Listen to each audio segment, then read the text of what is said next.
माँ और बेटी की शादी एक ही दिन हुई। बेटी अपनी माँ से अलग नहीं होना चाहती थी, इसलिए उसने अपने सौतेले पिता के बेटे से शादी कर ली। इस तरह दोनों एक ही परिवार में आ गईं। शादी के बाद सब कुछ परफेक्ट लग रहा था। पति उसे बहुत प्यार करता था और माँ का रिश्ता भी ठीक चल रहा था। लड़की मजाक में कहती थी, जब तक माँ तलाक नहीं लेगी। वो भी नहीं लेगी। लेकिन एक दिन सब बदल गया। शॉपिंग के दौरान माँ बेटी ने देखा कि सौतेले पिता एक दूसरी औरत के साथ बहुत करीब खड़े हैं। अचानक पकड़े जाने पर वो घबरा गए और वो औरत ड्रामा करने लगी। लड़की ने तुरंत करारा जवाब दिया और दोनों चुप हो गए। माँ बिना हंगामा किए बेटी को लेकर वहाँ से चली गई। घर आकर लड़की का उसने सब बता दिया। उसने समझाने की कोशिश की कि शायद यह कोई पुराना रिश्ता हो, पर मामला इतना आसान नहीं था। अगले ही दिन वह औरत अपनी बेटी के साथ घर पहुंची। ऊपर से माफ़ी, लेकिन अंदर से घमंड। उसने बताया कि उसे रहने के लिए विला दिया गया है। बस यहीं से आग भड़क गई। माँ ने पति को घर बुलाया और सीधा सवाल किया। पति ने कहा वह बस मदद कर रहा था, लेकिन बेटी ने साफ कह दिया, मदद भी लिमिट में होनी चाहिए।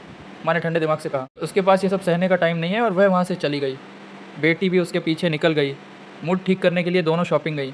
वहाँ उन्हें एक लिमिटेड एडिशन नेकलेस पसंद आया, लेकिन किस्मत से वही औरत भी वहाँ आ गई और उसी नेकलेस पर दावा करने लगी। उसने ब्लैक कार्ड दिखाया, लेकिन माँ ने एक कॉल करके कार्ड ब्लॉक करवा दिया। जब पेमेंट फेल हुई तो उसकी सारी अकड़ निकल गई। लड़की ने जानबूझकर नेकलेस गिरा दिया और कहा अब यह उसे नहीं चाहिए। बस फिर क्या था, बहस हाथापाई में बदल गई। बेटी ने और मारी सामने वाली को अच्छे से जवाब दिया। कुछ देर बाद मामला शांत हुआ, लेकिन अब फैसला हो चुका था। माँ ने कहा अब तलाक ही सही। बेटी ने बिना सोचे कहा आप जहाँ जाएंगी मैं भी वहीं जाऊँगी। घर आकर दोनों ने सामान पैक किया। माँ ने आखिरी बार पूछा पक्का? लड़की बोली 100 पेड़ तो, और दोनों घर छोड़कर निकल गईं। उधर ऑफिस में मामला और बिगड़ चुका था। शिकायतें पहुँच चुकी थी।